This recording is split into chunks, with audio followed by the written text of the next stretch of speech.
Let me express my deep appreciation and gratitude to Professor Amir Weiner and the Center for Russian, East European and Eurasian Studies here at Stanford. And of course to my good friends, Tatiana and Galina Fedorov, who made my visit possible. So the story I'd like to tell you today is partly sociological. As soon as we're going to talk about the concept of Schicksalsgemeinschaft, community of fate. Partly the story is political and institutional, since it concerns the Moscow School of Social and Economic Sciences, also known as Shaninka, the Russian-British University in Moscow, established by Professor Theodor Shenin and now virtually destroyed by Russian authorities. But above all, this story is personal, because Theodor was my teacher. Later he became a very close friend of mine for more than 10 years, and I myself served as a dean for almost 14 years at this university. Sorry, I'm still a little bit jet-lagged. My English might leave me. So, allow me to start with this personal side, but not from the beginning, from the end. And the end is 28th of September 2021. The day I woke up at 6 a.m. in my apartment in Moscow to the persistent knocking on my door by several Federal Security Service officers. In order to get inside, it took them approximately 10 minutes because they needed to break through 3 doors. And it took me 6 minutes to get dressed, to pick up my emergency backpack, prepared specifically for this scenario, to go on the roof, to get to another mansard, to go down, to exit from another entrance to the building, and to head for the Sheremetyevo airport. So that was the last day I was in Russia. The same very morning, they also visited the rector of my university, Sergei Zuev, the vice rector, the head of legal departments. They were interrogated and subsequently arrested. Also, deans and heads of schools were interrogated and pressured to testify against the leadership of the university and against each other. But probably, and it was the beginning of the end. In a few next months, many of us were officially declared foreign agents. So I personally was accused in destroying Russian traditional values by the means of sociological research. And still trying to figure out the deal. I believe that somewhere in FSB library they have a handbook in sociology where it says that there are 3 types of sociological methods: quantitative, qualitative, and anti-Russian. But probably the most dramatic moment of that period was the severe media campaign launched in Russian state-controlled media, which means in almost all Russian media by that time, where one name was mentioned especially often. That was the name of Professor Theodor Shenin, the person who built a nest of British spies, Jewish liberals, and national traitors in the heart of Moscow. The person who was responsible for the terrible conspiracy, and so on. The person who passed away 1.5 years before those events. So let me tell you a little bit about this person, about Professor Theodor Shenin. Theodor Zaychno was born in Polish city of Vilna in 1930. In a quite wealthy, upper-middle-class Jewish family. His father, Meir Zaychno, was a businessman and political activist. He was one of the leaders of so-called general Zionists, the moderate, centrist, liberal, right-wing group within Zionist movement. His mother, Rebecca Yeshunska, was from the very prominent Misnagid family. Misnagdim, or Mitnagdim, is quite an interesting sect in Judaism. Strongly opposed to Hasidim, they were really focused on texts, rational discussions. So the very name of this sect is translated as dissidents, or refuseniks. So the book that friend and colleague of mine, Alexander Arkhangelsky, published about Theodore, he called a dissident Theodore because of that misnagged legacy that he took from his family. Probably the only religious person in his family was his grandfather, the father of his mother, Hirsch Yeshunsky, who was shortly arrested, and in Polish prison he refused to eat.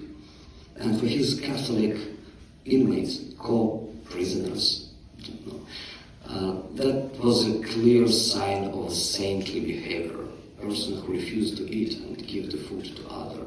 But the reason for that was quite simple: the food was not kosher. So his grandfather was very religious, but he never wore a kippah, a yarmulke, because show me the place in Torah when it says that I should. If there is no such paragraph, it doesn't exist. So that's the probably first source of Shaninka as a university. It really goes much deeper into this Vilna misnagged culture of text-oriented rational discussion. In June 1941, when his father was arrested by Soviet occupational forces as a Jewish bourgeois nationalist, himself and his mother were deported, exiled to Siberia. And KGB soldiers wanted to save his younger sister, Alinka. Theodore, and that's why he's Theodore and not Theodore, was named after Theodor Herzl, of course. And his younger sister, her name was Aliyah. But in Polish surroundings, she became Alinka, of course. So they suggested to leave her with her grandfather because she wouldn't make it in Siberia. And they did. And very soon, when Nazis came, they were all murdered. So after 5 years in Siberia, first in Altai Krai, then in Samarkand, the only wish of Theodore was to go to Palestine and fight for the Jewish state. So they were trying to find their family, they couldn't make it, and from Polish city of Lodz, 17 years old, Theodor Shanin, with forged documents, ended up in Haifa. He passed all those tests, he became Theodor Shanin, not Theodor Zaychman, and he became a soldier of 6th Battalion of Harel Brigade of Palmach under the command of Yitzhak Rabin. So, Gdud Yerushalmi, Jerusalem Legion. That was probably one of the most interesting group of people, the only who spoke Hebrew actually in Israeli army, in proto-Israeli army. He was in Latrun, one of the most fierce fight in the 1948 war. He was in Derech Burma, it's another interesting story. But that was the second source of Shaninka as a university. Palmach Brigade was a group of people with a very strong horizontal ties between commanders and soldiers. It was more like kibbutz in army. They didn't have hierarchy. They didn't know what hierarchy is about. That was also a problem with Palmach because they were going into rational discussion about commands of their commanders.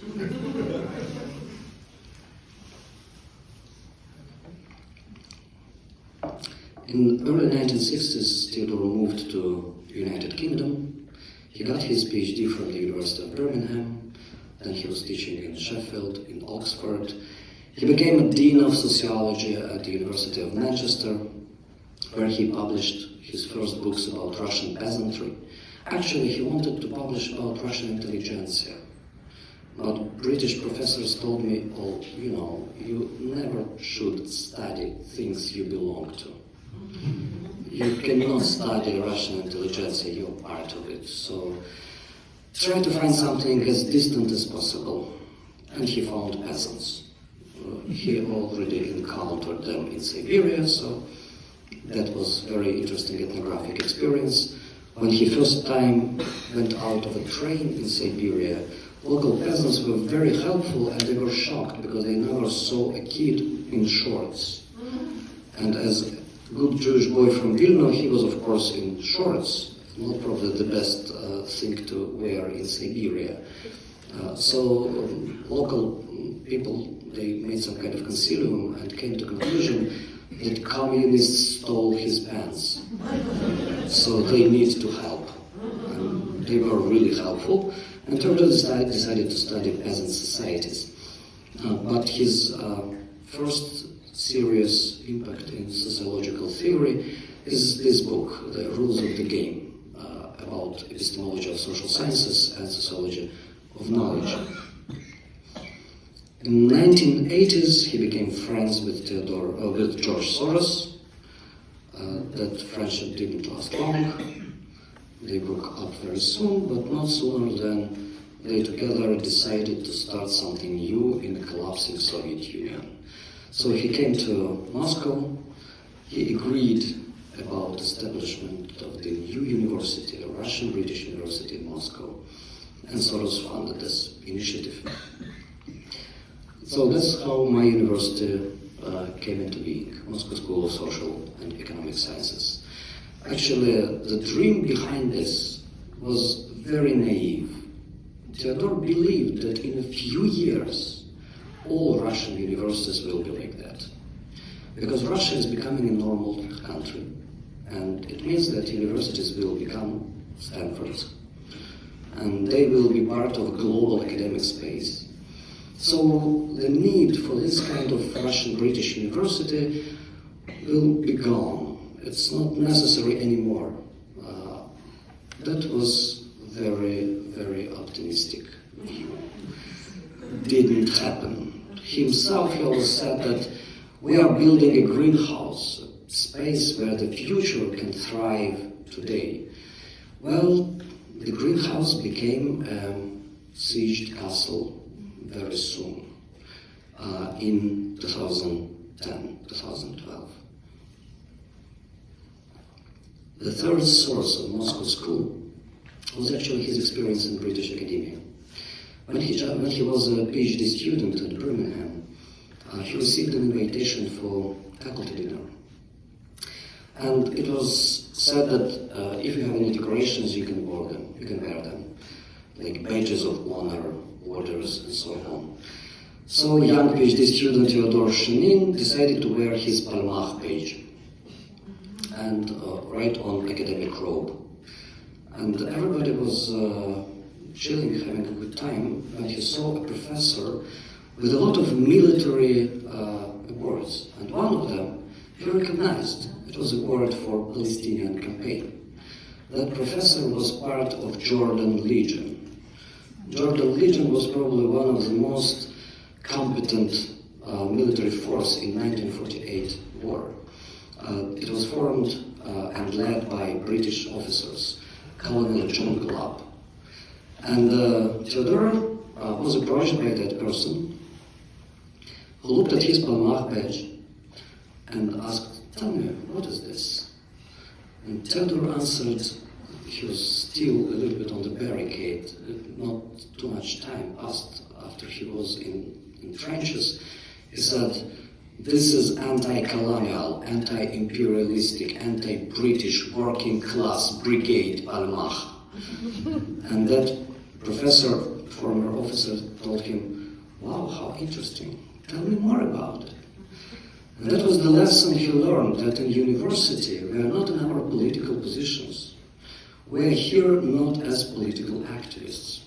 We are here to study, to read texts, and for the rational discussion. So something what his opponents called depoliticization of university was a third keystone of our university. It's a meta-political space. It's not a space for you to express your political views. It's a place to study texts and the world behind academia. So that was the main concept behind this. And did it help? Not much. In 2002, Theodor received his Order of British Empire, and British tabloids were not very happy about it. The soldier who fought the king, because he was really fighting with British troops in 1948, became an Order of British Empire Cavalier. But 2002 was probably one of the best periods in history of Moscow School. In 2012, I was already interrogated by FSB officers, first time. 2013, actually. The question I was asked was, what's the difference between sociology and espionage? And I said that the only difference is methodology. Because it's based on Theodore's books, the rules of the game. It's just the different rules of the game. That was the wrong answer. So that's how I learned that probably you should not try to be funny when you are interrogated. Right? And maybe that's where they took this idea that destroying Russian traditional values is possible with the means of sociological research. Anyway, it was a very short period. In 2013, the repression started. 2017, accreditation was revoked. Some students were arrested for participation in political rallies. I remember how my colleagues moved classes from university to local bar, not because we loved local bars so much, we did, but because they were really paranoid about university being bugged. And as it later turned out, those suspicions were not unfounded. So it was surveillance equipment there. And conversations between professors and students were used also for accusations. And here we turn to sociology. Sorry about it. I'm a sociologist. I have to do it. That's part of my job description.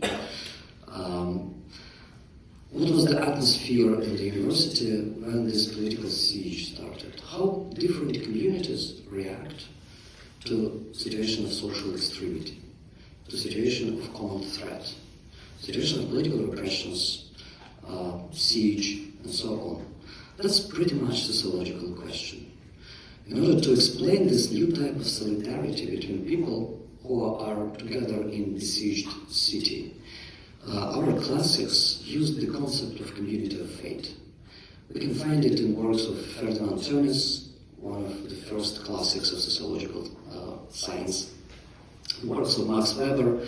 Unfortunately, in the 1930s, this concept, Schicksalsgemeinschaft, became very popular among Nazi propagandists, among Nazi ideologists.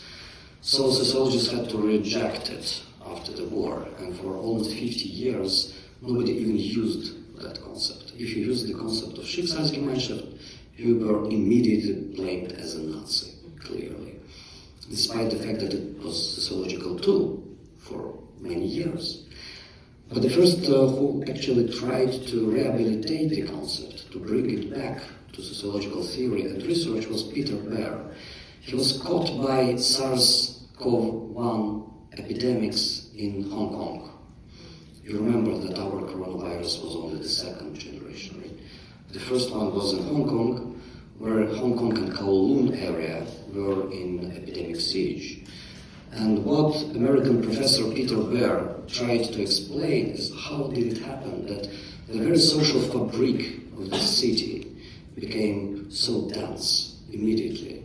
Those networks of mutual cooperation and help, that feeling of shared destiny and common fate was a new common denominator for people who now, probably even if they don't feel too much sympathy to each other, felt a lot of solidarity to each other.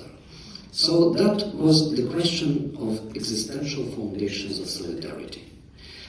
And in order to explain it, Peter Baer gives us 7 elements of what actually leads to the formation of community of space. First is a danger recognition. When you all together start to understand you are in this boat together. This is our common threat. The second, duration. It cannot be immediate catastrophe. It should be a long trial. The third is closure. This community of fate is becoming more and more isolated because it's marked as a nest of British spies or because it is in quarantine siege, lockdown siege. But this kind of isolation is making this mutual identity is much stronger. Fourth, we're supposed to have some material and organizational resources. Otherwise, you will observe atomization, not solidarization. Social rituals. When our accreditation from Russian Federation was revoked, my students said that we need a new ritual. We're going to go to the Red Square and burn our diploma. And it took some time to ask them not to do it, because we actually worked very hard to give them those diploma, otherwise they would go to Russian army immediately. So that's not the ritual we really want you to show the solidarity. And shared identity, very important thing, but the most important here is moral density. So what is moral density? As soon as we are in Stanford, and Mark Grunevetter, who is probably the key figure in this theoretical approach, is still around here, I believe, right? Yeah.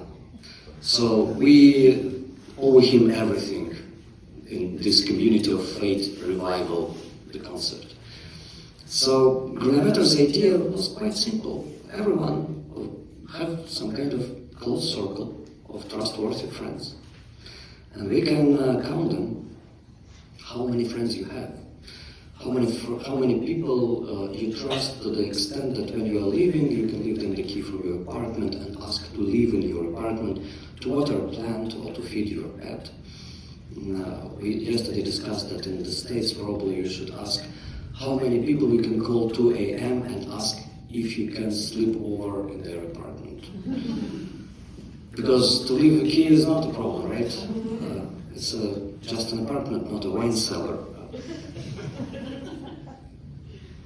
So there's another type of ties, big ties. Your acquaintances, people you can call and ask for advice, for some information, what university is the best to push your son towards to, or how to apply there, or maybe you have some job for me, or something like this. So it's a much wider network of contacts. Also trustworthy, but not to the extent of friendship. And very specific type of weak ties that Grunevetter discovered. He calls bridges. No, it's not working. Anyway, so they are connecting two different close circles. So where people can be inside friends and acquaintances, but they are more or less cliques, as they call it in graph theory. But there are bridges between them, and the amount of those bridges can give you predictors how this particular community will react to a certain threat or turbulence or social extremity situation. So you can calculate how many friends you have, how many of them are friends with each other. If all your friends are friends with each other as well, you live in ghetto. Right? If none of your friends are connected to each other and friends with each other, well, then probably some services will have questions to you, because that's exactly how they discover drug dealers nowadays. And when Grunevetter published this in 1973, by the way, he said, such thing doesn't exist. There is no such networks where you have close connections and they're not connected with each other at all. Well, mistresses are not always good friends with your wives. Anyway, we can move this concept of community of fate, this community under threat or under siege, more to Grunevetter's way of network analysis, and distinguish different patterns of transformation of social ties in a situation of social extremity. What we observed in Shalinka was clear solidarization. That's exactly what Peter Baer observed in Hong Kong. I observed this process only twice in my life. First in Moscow School, second in Israel after 7th of October. Because this is a situation of social extremity where your acquaintances are becoming your close friends. You go volunteer together. You start working together. You spend a lot of time together. Your friends are becoming even closer to you now. And people you didn't know yesterday are becoming part of your trustworthy network of collective action. So in this situation of solidarization, all community or all country starts to operate as a headquarter, as a Stab, operation room. So solidarization can be observed on a macro level, when we are talking about country, on the level of city, on the level of district, when we are talking about ghettos especially, and on the level of institutions, like universities, under repressions. Polarization is a bit different situation. When your connections are growing, your acquaintances are becoming your friends, but bridges, those ties that connect people from different political camps or different political circles, social circles, are destroyed. It's a solidarizations against each other. So that's what we observed in Israel a year after 7th of October. Tribalization is a situation when you don't have weak ties at all, when you have only strong ties. People from your clan, people from your family, people from your closest circle. You do not cooperate, you do not trust anyone behind your tribe. And that's interesting if you read, for example, correspondence between Karl Jaspers and Martin Heidegger. Jaspers is explaining to Heidegger why he stopped talking to him. He said, "Unfortunately, you are not alone. I couldn't allow myself to talk to people who didn't show in the state of Nazi terror as a real friend. So only close friends stayed." And atomization, this is something we observe all the time, especially in big cities during lockdown, for example. When you are losing your social ties, when your friends are becoming your acquaintances, when you do not cooperate or do not talk, do not communicate with people who are not part of your clique, and of course bridges are gone as well. So those four patterns can be observed within one community in different stages. So what theory of community of fate tells us is that if we have those 7 elements in a situation of threat, for example, university can be transformed into this kind of social aggregate. But it doesn't tell you what will happen next. The solidarization phase easily can go to polarization, because some people were pressured to testify against their friends. No friendship anymore. And after that it can go to tribalization. For example, departments might be tribal entities because of this Palmach culture. You have very horizontal, very trustworthy relations with your students, grad students, but not with the professors of another department. They belong to a totally different tribe. They can be even economists. How can we trust them? However, 2 years after first repressions, then aggression, full-scale aggression against Ukraine, and as we know, political repressions always precede military aggression. 2 years later, we managed to reassemble Shaninka in Montenegro.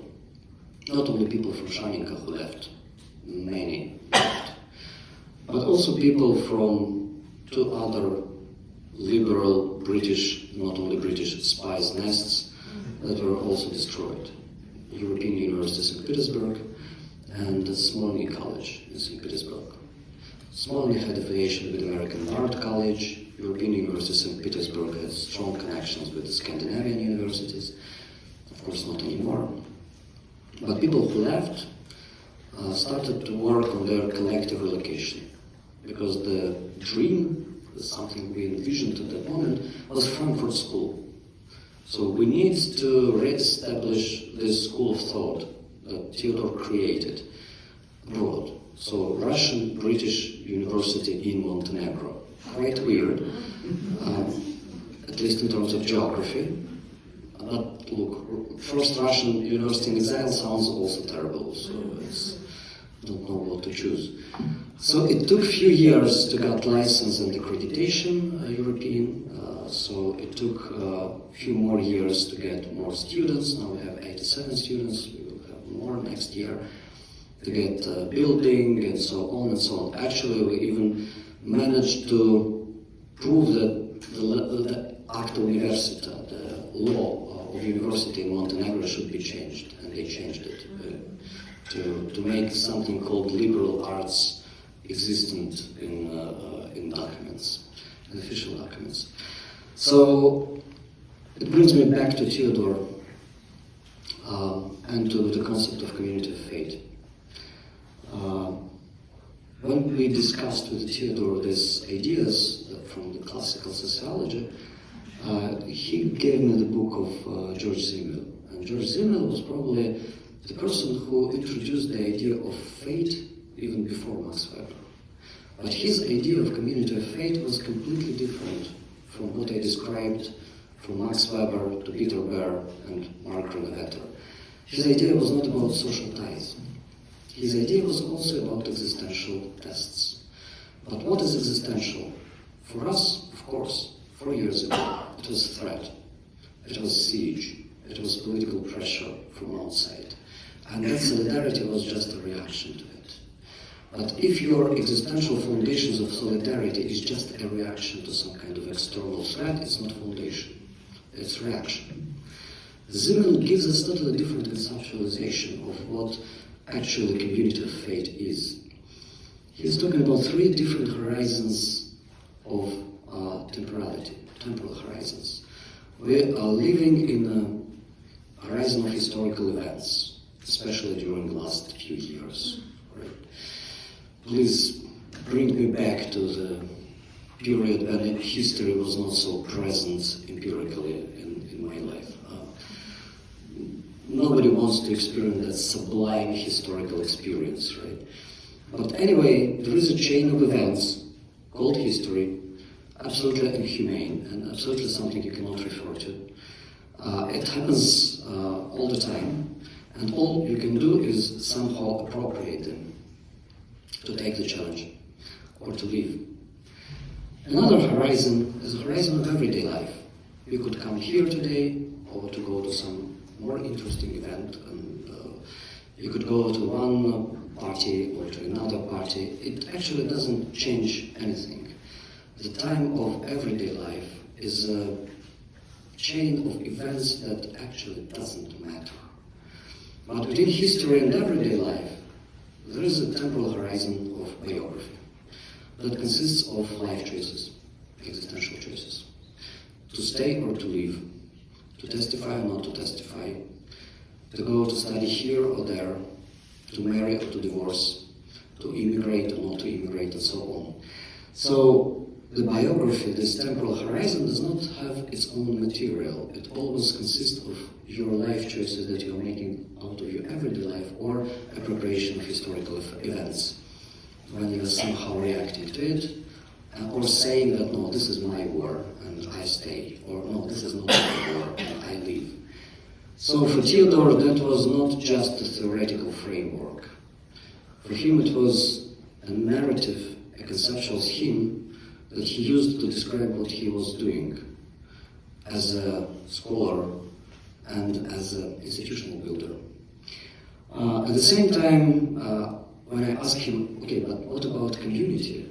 If it's incredibly individualistic, by the way, understanding of time and biography. You're making your life choices, you're making your existential choices, your free will, okay. What about solidarity? So he said that the only type of solidarity that can be called the real existential solidarity is when people are making the same choice in the same situations. And even if they don't like each other personally, they have this common ground now, because they accepted the same challenges and made same choices. And that's actually also the basic framework for Theodore's autobiography. It's a basic framework for our reassembling of his legacy in another country. now we have a network with a very strong ties between people, graduates of Moscow School, and not only working in Israel. Actually, one of the major bases of Shaninka now is in Israel, in Tel Aviv University. In Montenegro, of course, when we have our students now. In Lithuania, the native city of Theodor Shenin, where our foundation is registered now, and in Germany. So that dispersed, collectively relocated people who are rebuilding something what Theodor did 40 years ago. Thank you so much for your attention, and I will be happy to answer your questions. Thanks.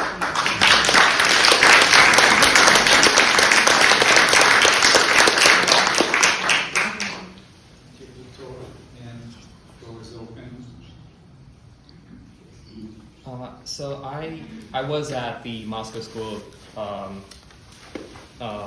was it Sociology and Economic Sciences? Social and Economic Sciences in 2021, 2022. Oh. Unfortunately, at the Political Philosophy department. Yeah, it's probably the most right-wing people there in history, but I'm a centrist, so, you know. But my question is, like, it seems from talking to some people who, you know, are related to Shaninka in one or another way after 2022, and especially after 2023, it's as if some people understand their fate to be, you know, related to, let's say, FLAS or some other places, and some wouldn't want to have anything to do with that for various political reasons. And do you think that is a result of the solidarization that happened in the university? It's a result of polarization that happened. Sure, but that polarization is a result of that solidarization. Yes, okay. Absolutely. Because solidarity under threat is a very short-living solidarity. It cannot last forever. It's not like solidarity based on choices that you make, like life choices, like to immigrate and to start something or to stay. So, of course, that was a breakup, and people who stayed had to somehow live under cover and keep silent and talk quietly. Or I've heard a new term for that, new silent. So it's a new silent university. A few weeks ago, accreditation was again revoked. I really believe that this kind of heroic stance that people who decided to stay, they took, like when a ship is going down, you're not jumping, you're going together with the Titanic. I'm not sure it was very smart. I'm not sure it was the right choice, but choices are made. People who leave and people who stay. So that's created two different communities of people. I'm not sure which one will survive at the end. Yep. Thank you for the lecture. What was the main difference between High School of Economics and Shaninka? Why the first one survived and thrive now? I mean, and thrive. No, I mean it's It is. No. I was part of Frankfurt School of Economics as well. I got my PhD from there. Yeah, and in my opinion, it was pretty competitive, the same level school. I wasn't in most of the time. High School of Economics was more than 100 times bigger. So Higher School of Economics is like Stanford. And the Moscow School of Social and Economic Sciences, aka Shaninka, is like one college in Oxford. Maybe not All Souls College, but still a small one. The high school also was pretty liberal. At the beginning, actually, even people were the same. Yeah. At the beginning, people who established and created Shaninka moved to Higher School of Economics, also called Vyshka, and worked there. And myself, I got a PhD from Higher School of Economics. But that's interesting. It's interesting when it happened, because the turning point when you had to choose to stay as a kind of apolitical, anti-political, meta-political space that can be actually only if you are a private, non-profit, non-governmental university like Shaninka. Because if you're a state university, high school economics, you cannot keep that distance. You can, how they say in Russian, не можешь победить возглавь. Help me with translation. If you can't defeat your enemy, lead it. So they became leading forces of system liberals, and that was the beginning of the end. It was just a matter of time when professors would be arrested, would be fired, and culture of stukачество, another interesting word, I don't know how to translate. Snitching. No, but snitching is more like a kindergarten version of stukачество. It's like stukачество is a snitching of Stalin's scale, let's put it this way. So it was already in, I believe, in early 2010s at higher school economics. It was, but still at the beginning it was an interesting experiment, like a control group and experimental group. Thank you. Victor, when you say about opening the university, Russian university in exile, what do you mean under Russian? How Russian it's supposed to be? What will be the basics? The basics that people escaped Russia. Half of professors from Israel, so we can call it Israeli University in Montenegro. I'm not sure it's a good framing for Israeli university. Like, what other Israeli conspiracy, except of this meeting, we have? Because that's actually like Frankfurt School was Frankfurt. The same meaning Russian university is Russian. Frankfurt School was Frankfurt in New York, and that's it. Some of my colleagues prefer to use the term post-Russian.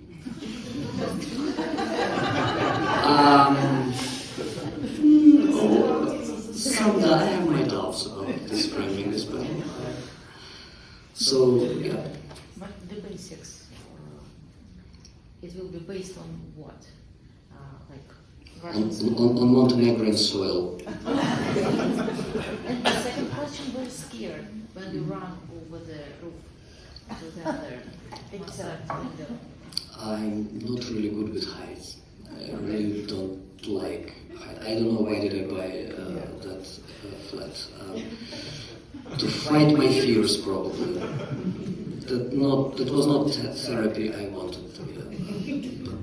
Still. That way of escape, you tested it before? No. I probably should have, but no. Is there such a thing as a long-term solidarity? Because it seems to me bridges are getting burned eventually, or the existential threat is over, and there's no such thing as solidarity in terms of bridges. Enemy of your enemy is your friend, as long as existential threat is there.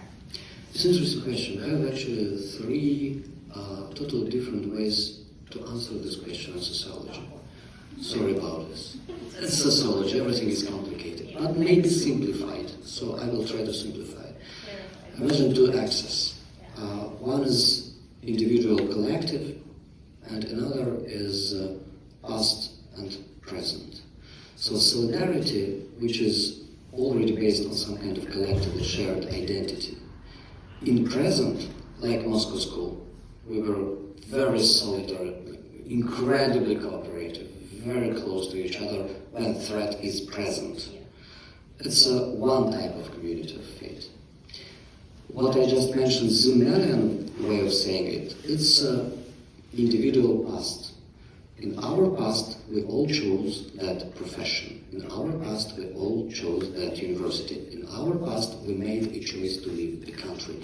So, because of basing on those existential choices people made together in their past, individually, they are becoming a collective. So it's assemblage. But there is a third idea, the solidarity based on collective past. So if we share some kind of collective past together, we can call ourselves a community of fate. I don't believe it, actually.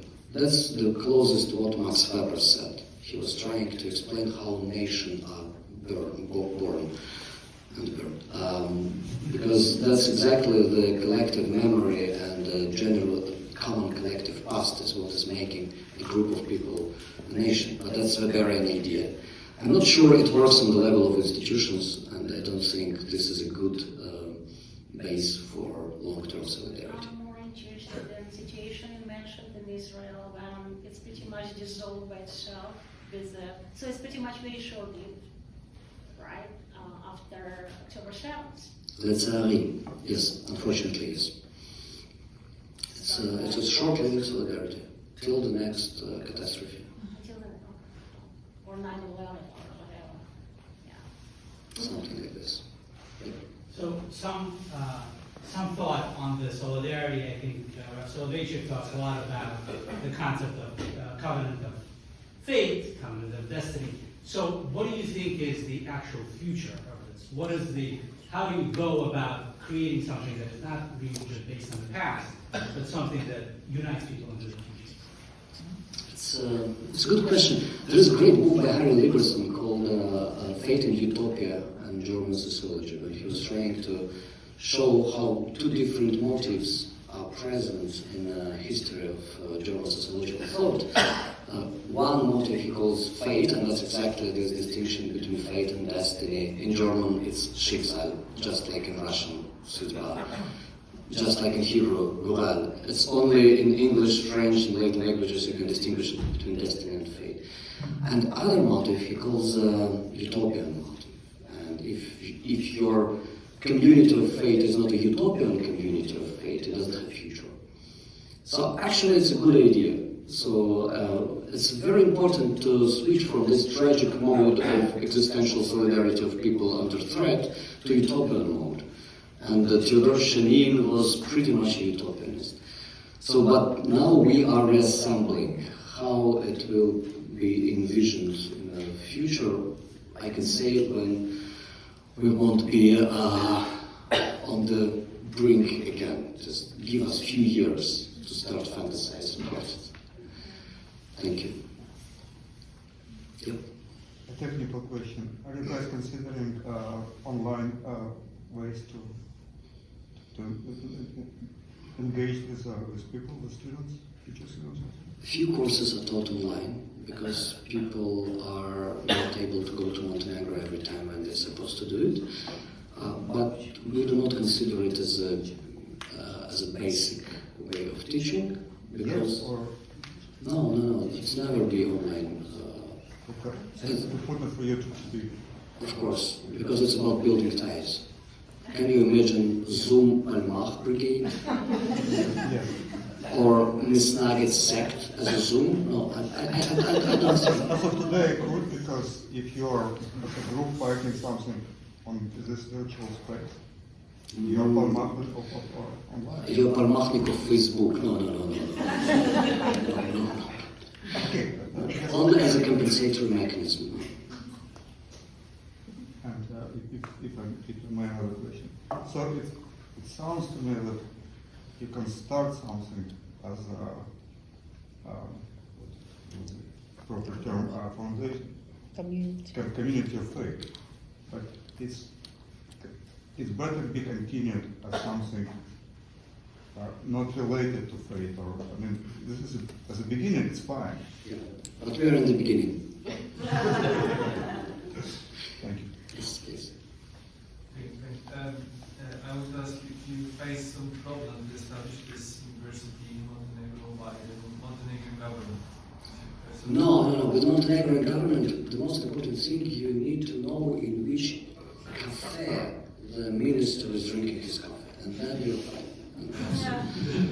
But the most important thing is to establish communication, and then everything is fine. And Montenegro is also a very horizontal country. It's very, very close ties between people, incredibly high level of social capital.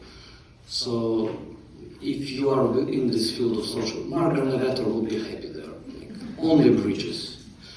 no cliques, only bridges. Would you come back to Russia if it's changed? I mean, as a university, as a Montenegro university. No, Frankfurt School actually split up at the end when they were trying to choose to come back or not. I believe in this situation I will be in the fraction that is not coming back. I will be happy if some of our students in the far, far future will come back to build up again something in Russia, but that's not my personal plan, for sure.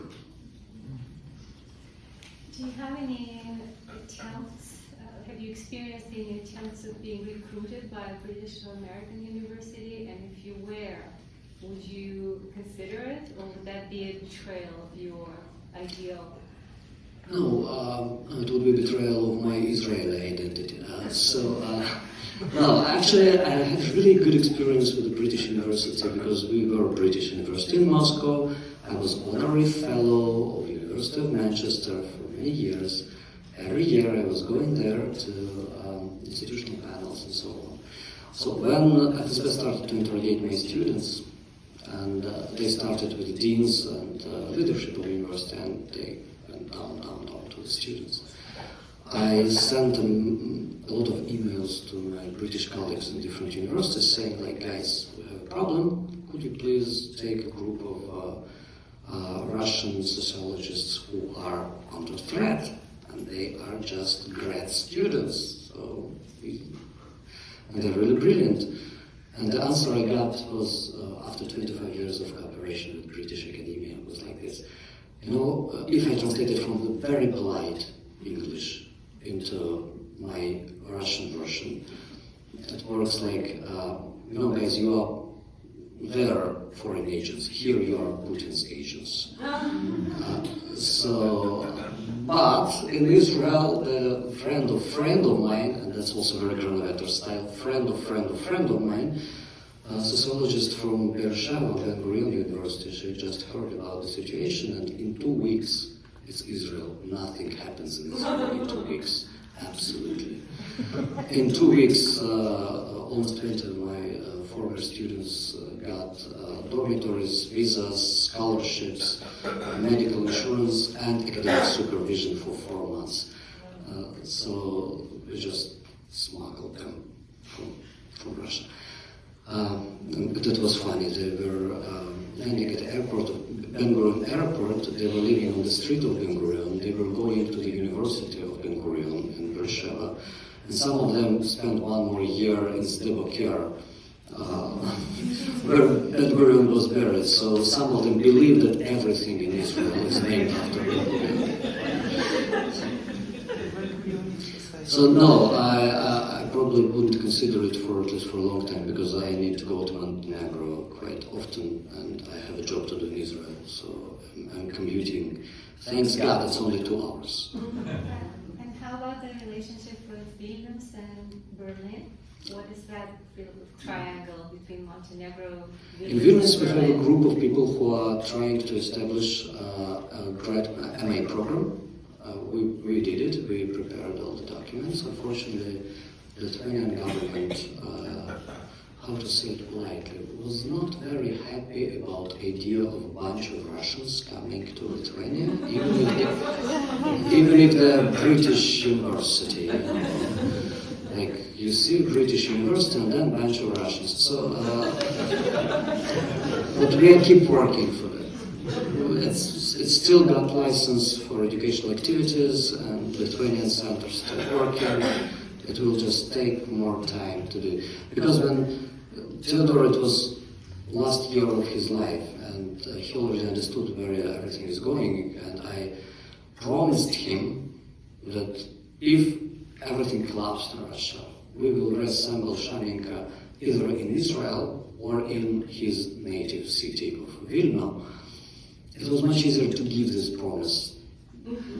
I knew nothing about bureaucracy in Israel and paranoia in Baltic states. So, I learned a lot after that, so let's start with Montenegro.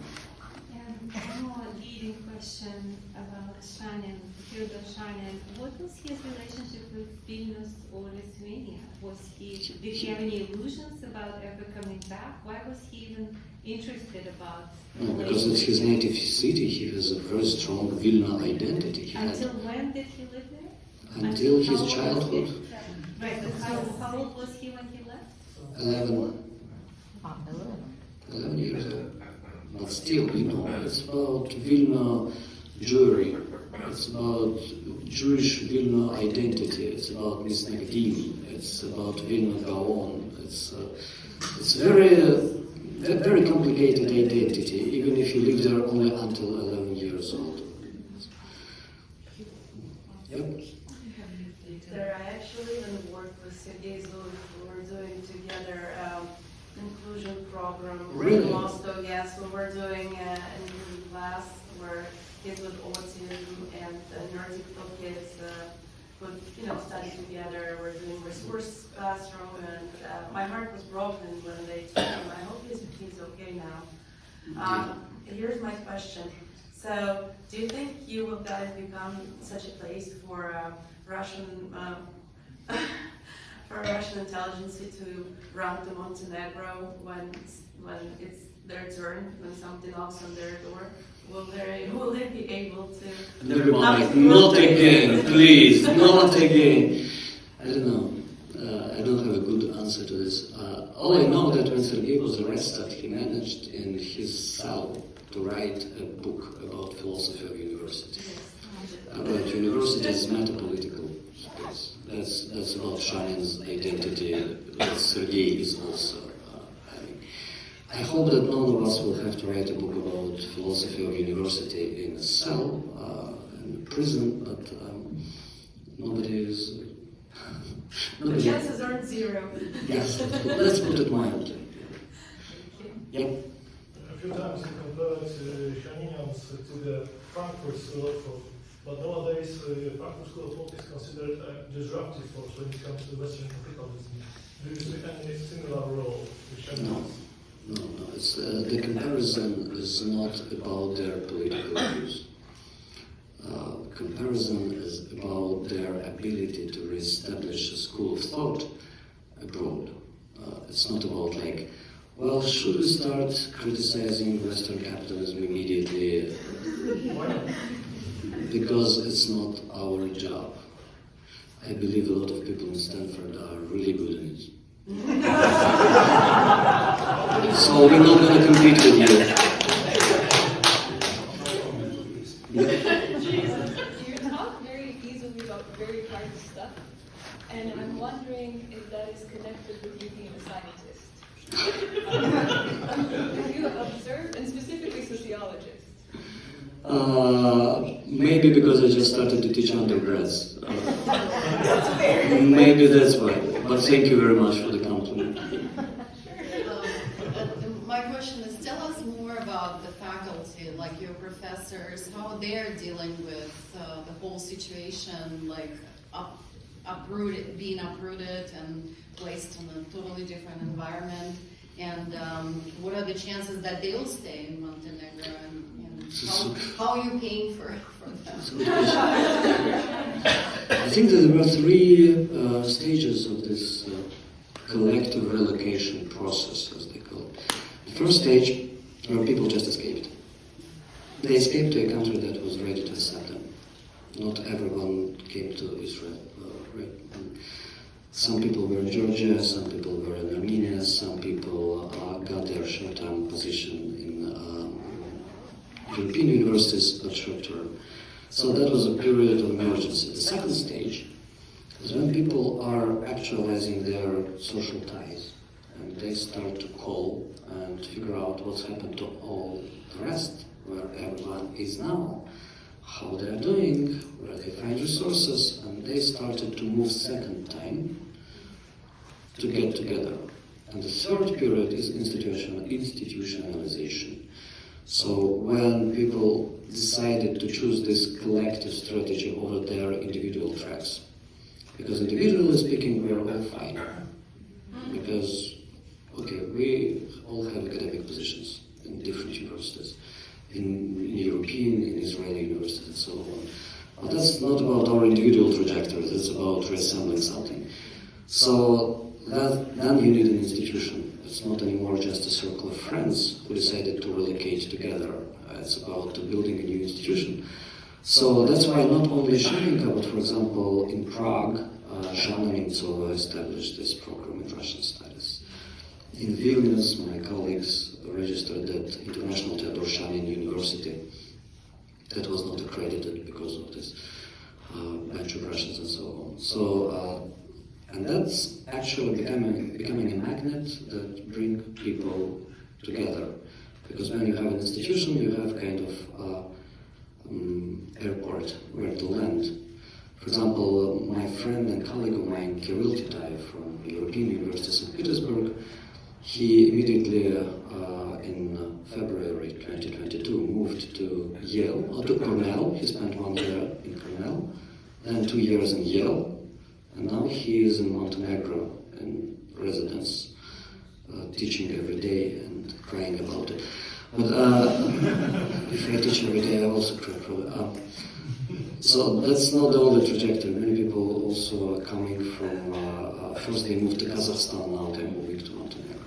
Some people from Brussels and from German universities are coming to teach and going back every 3 months or 2 months, as myself. So, yeah, it's a bit more complicated. We need more people to move to Montenegro. That's for sure.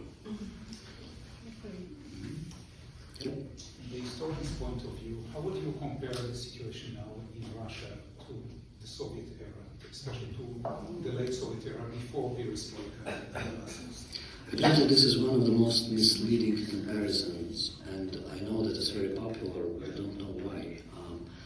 Late period of Soviet Union was very stable, but everyone knew the rules of the game. So, unless you really wanted to be arrested, like my father in 1974, who said on air, radio air, that Yom Kippur War is aggression of Soviet Union against Israel.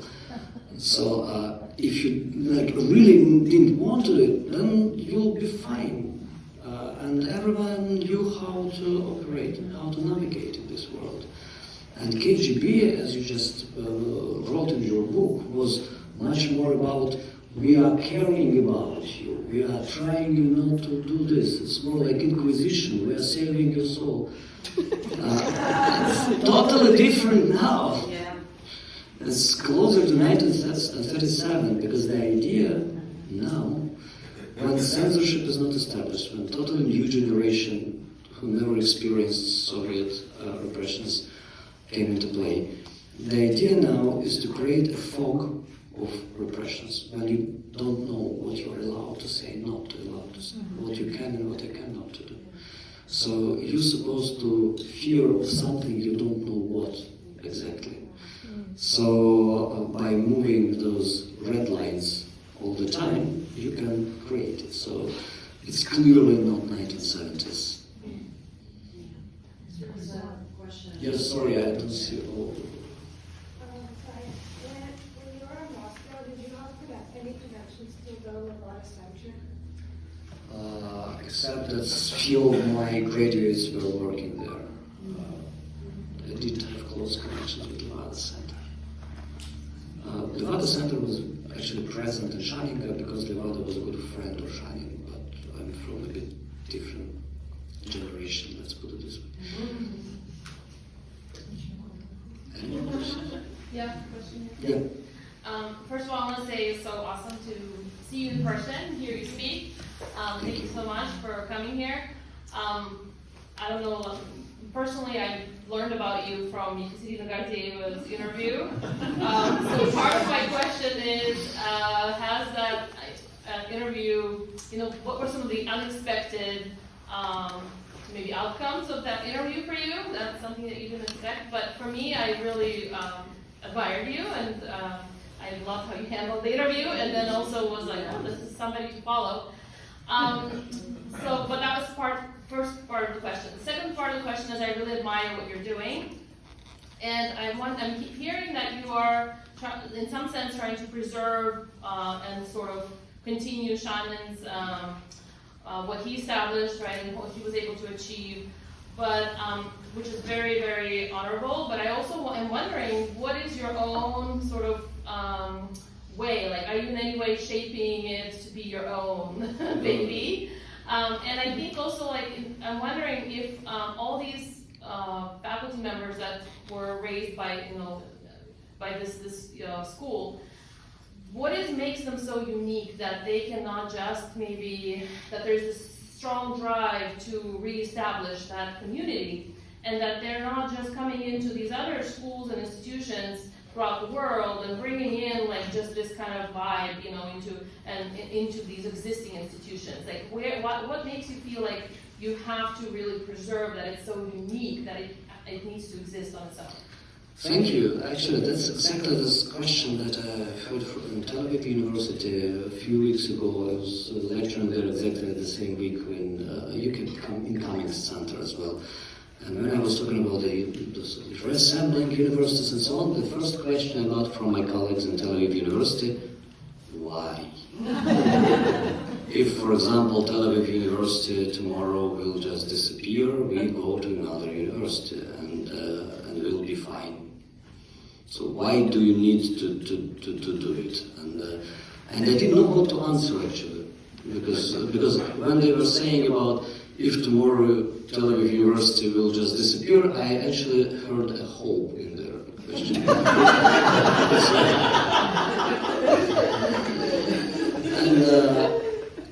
And I don't know how to answer your question. That's a very good one, but the only thing I can remember to answer now is a joke from Theodor Shenin.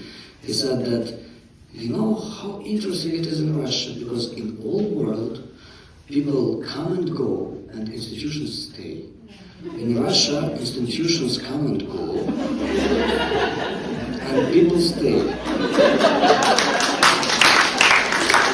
So we are working on it. Any more questions? Yes, please. Some people who left Russia and kind of like when Russia invaded Ukraine went back 1 or 2 years. I know some engineers, but I'm curious, like, from academic environment, students and professors who decided to leave Russia 5 years or 4 years ago, how many of them decided to go back? We don't have firm numbers. It's always from personal experience. From my personal experience, 3 people came back. Went back out of hundreds. Yeah, so it's not a big wave. Also because they will be persecuted if they go back, so that's a good reason not to go back. I stay. Any more questions? European University in St. Petersburg, you're saying it's also destroyed because they position themselves as somehow functioning and Shining in Moscow also positioned itself as somehow functioning, despite the fact that accreditation was revoked a few weeks ago. And Shining, by the way, is functioning, but functioning like we die together. European University is functioning in a different way. We will get rid of everyone to preserve the title. And that's, and I was teaching there for a long time. We were very good friends with Vadim Volkov and Alek Karhorzin and Kirill Tsetayev I mentioned, who came from Yale to Montenegro, as a student of Vadim. Not just student, but he was teacher, head teacher. I don't really feel moral, I don't feel in a position to judge them. I can't say anything, because otherwise it would be like unethical. But I don't know what's better when your community is destroyed by Gestapo or by Judenrat. Sorry for this metaphor. Makes sense. Is there a precedent of a university being in exile? I know there were governments in exile. However, no, we are not. We are definitely not a government in exile. There are plenty of universities in exile. For example, Belarusian European Humanities University in exile in Lithuania. But and we can even give a classification of such universities, because it's not only Frankfurt School, it's, for example, Istanbul Group, which is an incredibly interesting historical case of German professors who came to Istanbul, quite large group, and they formed Deutsche Freiheitspunkt, German Union of Freedom. And there are different types of universities in exile. Actually, I would say that there are two major criteria for classification. First, how tight they keep connections with the country they live, and another, how they absorbed in a new environment. To what extent they integrated in a new environment. So we can analyze different strategies like ghettoization. For example, in Frankfurt School, we are not part of American academia. We criticize it together with Western liberalism, and we are not part of this German bloody regime. We completely bombed bridges, burned bridges. So that's one strategy. Another strategy is like, no, we are bridge. We'll be bridging underground forces in Germany with the CIA, like Istanbul Group was doing. We will also be part of Turkish newborn academic space. So in history we can find and analyze quite interesting but very different strategies that universities in exile were taking. And that's for 3 PhD dissertations, I think, topic. Thank you. Victor, the teaching process, lectures and everything in Montenegro, it goes in English? Partly in English, partly in Russian, because, for example, when we're organizing schools, like summer schools, in February, there will be a school on sociology of temporality, sociology of time, and people will come from many countries, and professors of Schicksalsgemeinschaft and European University also will come to teach there, and that will be Russian, of course. Because sometimes parents of my students also want to participate, and they come to visit them, and they study together, and it's very funny when parents are studying together with their also working with George Simmel works on historical experience. But that's in Russian. Courses are, for example, in sociology, it's much easier to teach in English. In journalism, they actually teach the history of Russian journalism, so it's in Russian. So we have media studies, including history of journalism. We have sociology, my major. We have political science, we have comparative linguistics, we have digital humanities, and probably something else I just forgot. No economics? No. No.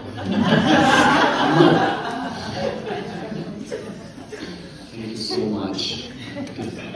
Victor, you started telling us a story about your father. Tell a little bit more about your parents. No. Let's make it another lecture. No, let's not turn it into my autobiography. It's not theater. It's about legacy of my teacher. Any more questions? Question. You've been talking a lot about how you're teaching, but being professor, part of your world, global influence is the science.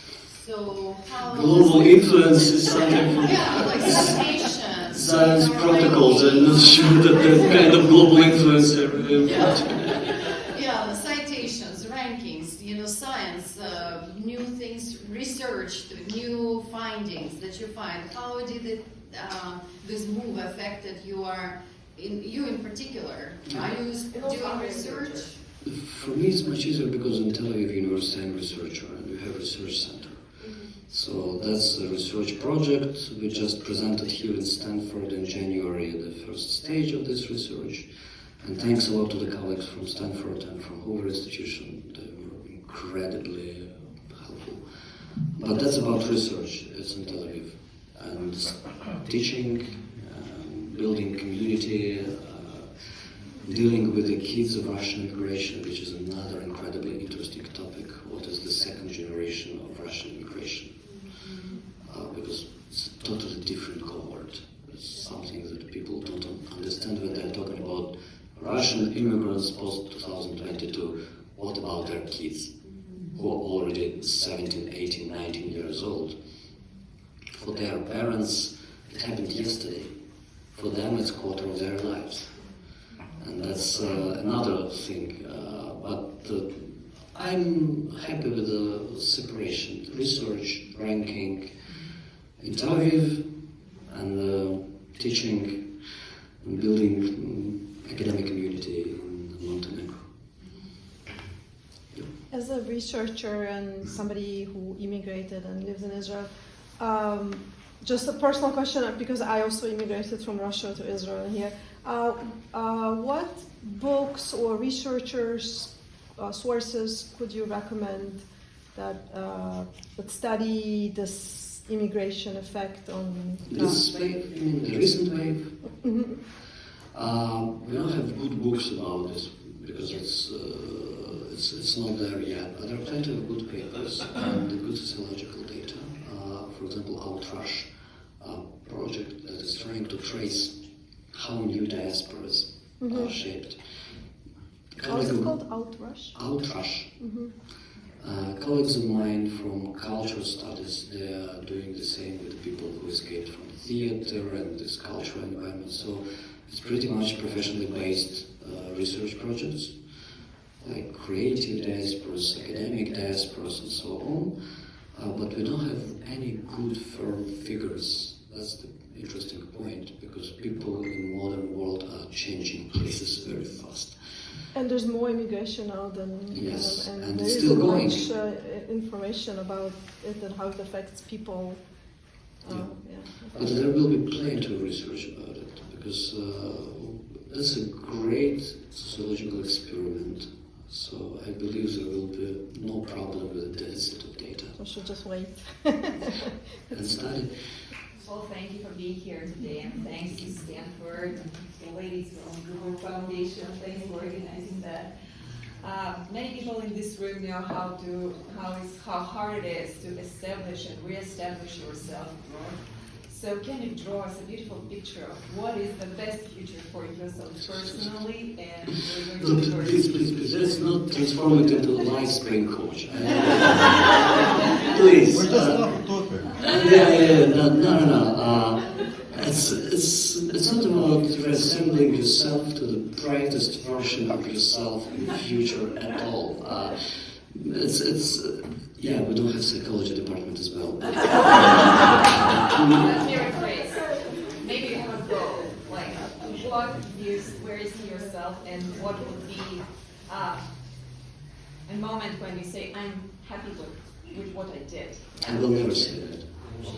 Till I die. Not a single chance that I will say that one day. Okay, at least a little bit. Just for a short period. Okay, so what would be that? For a short period, when Shanika survived. For a short period, when my other research projects, not research, just other projects, work well, but it's never about this kind of self-fulfillment. No, that's not the job. How Shanika was operating in those conditions is actually interesting, how it's transformed the perception of the situation. Because when you are in science, and you're so happy in social science, of course not the real one, and you're so happy that you can publish and you're demanded, and one day the rector of your university is telling you, like, assassin sect, like, you really became a good scientist, so now it's time to join the team of administrators. Like, please don't. No, it's time. You are already 27 years old, you are a dean, and like, why? And then he starts to show you that everything you enjoyed in this garden of science is because other people are shooting with machine guns every second, because people from FSB and other Selvig and they're trying to destroy it all the time. So joining forces is a night watch. It's a night watch on the wall to protect people who are coming after you and are so happy and enjoying this life in the garden of social science. And you're just like, okay, wait, you will be here as well. So that's about this transformation of scientist into administrator to make the next generation possible. And actually we had 35 years in Russia. 35 years. Never in history of that country we had such kind of long period to produce a scientific school, the school of thought. So my task is just to make sure that this generation of scholars is not the last one. So I will never say it's fine. That's the brightest version of myself.